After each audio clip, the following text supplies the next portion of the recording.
Handgun used to murder him and his family. Was that gun actually stolen several months ago? We are taking your calls live out to Charlene in Michigan. Hi, Charlene. Hi, Nancy. Thanks for taking my call. Thank you for calling, dear. What's your question? Oh, I was wondering, because there were so many people who came out and speaking for Balfour when this first happened and giving alibis, has any of their cell phone records or his cell phone records been pulled up to see if, what kind of activity was on there? To Michelle Sagona with America's Most Wanted, I'm sure that's one of the first thing the cops did. Oh, you're right, Nancy. That's exactly correct. Investigators, I'm sure, at this point are definitely looking at his cell phone records, his alibis. You had Balfour's mom on your show the other night, and she states that he was with a girlfriend at the time. So they're really working to, verify a lot of this information at this point. But it's also our information, Michelle Sagona, that the girlfriend blew the alibi. Yes, there is that information as well. So it's a lot of times in these investigations, as you know, and as things come up, whether it's with cell phones and girlfriends and alibis and things like that, they have to go back over and check and double check and triple check and start verifying stories and moving forward in a positive direction at this point. I mean, that's all that they can do. To Kathy Cheney with the Chicago Defender, William Balfour's mother says he is set to walk free on Monday. What do you know?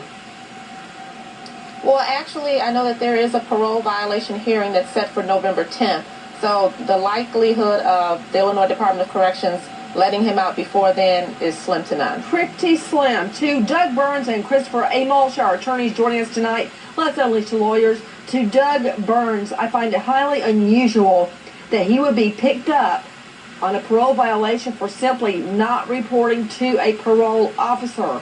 Yeah, but Nancy, anytime you have somebody ostensibly a person of interest in a murder, then they're going to, tighten it up and pick them up on something less serious. And the That's point my is, point exactly. Yeah, no, you're exactly right. And they're going to hold them until Monday's hearing. And also, one other point, very important, Nancy, is that when you get picked up on a parole violation, you don't necessarily have the same Fifth Amendment rights either, because part of parole is cooperating. Absolutely. Right. I believe that parole hearing is the 10th. So Christopher Amolsch, attorney from Washington. Christopher, we keep saying if the cops had this, they'd charge him. If they had that, if they had DNA, if they had fingerprints. You know what? They don't have to do anything really until just before that parole hearing, because if he's the guy, he's in the can. He's not going anywhere. Why should they reveal their cards now?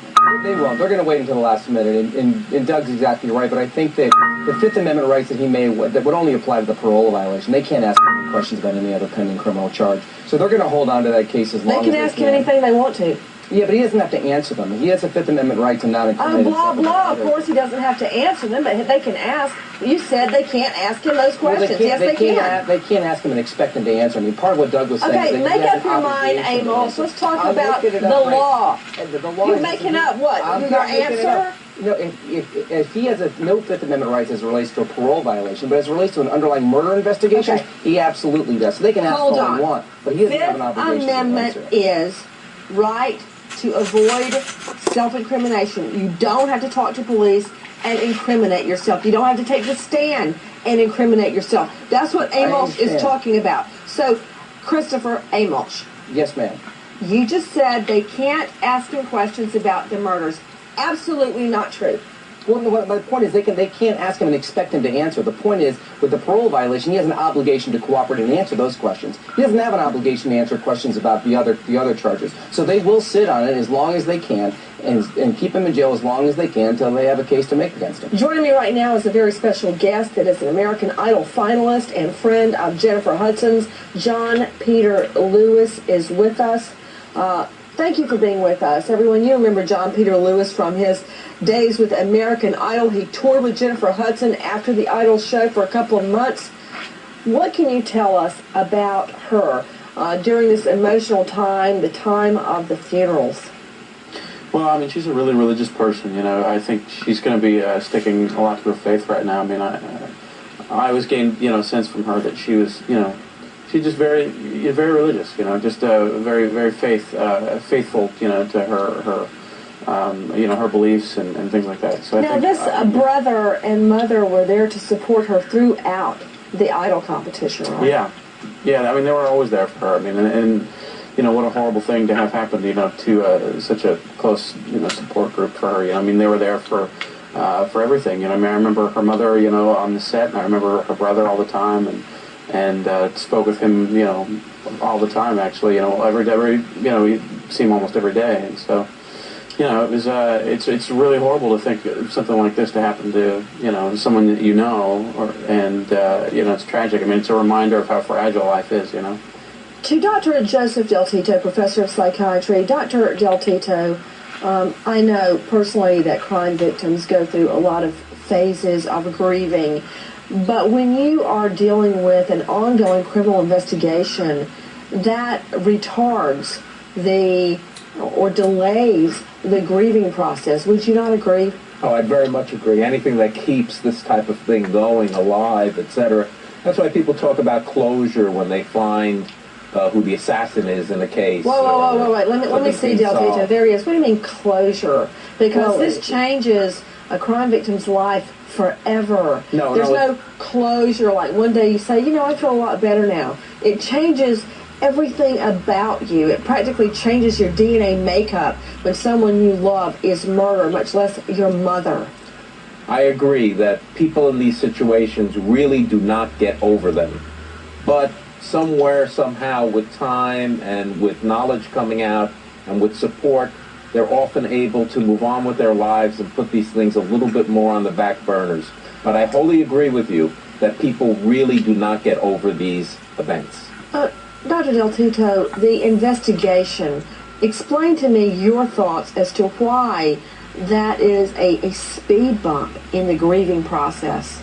Well, it's a speed bump because people are keeping it alive, they're coming to you for information, you're following it in the news, you're at some point in these situations, or when there's just a death by normal circumstances, someone goes back to work, they start to take on the roles that they had before as wife, mother, sister, singer, whatever.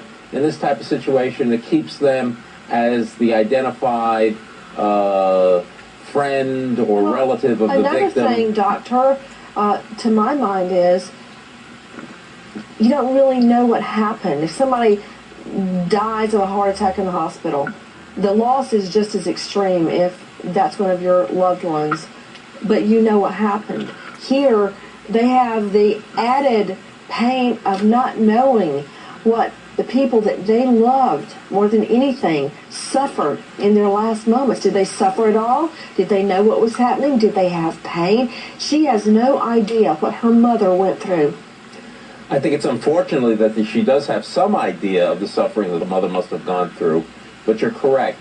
In not knowing, in the doubt, the goblins that come to us in the middle of the night are much more prominent and make it much more difficult just to simply get back to baseline activities and to grieve in an appropriate way, and in some ways to try to have the strength to continue on.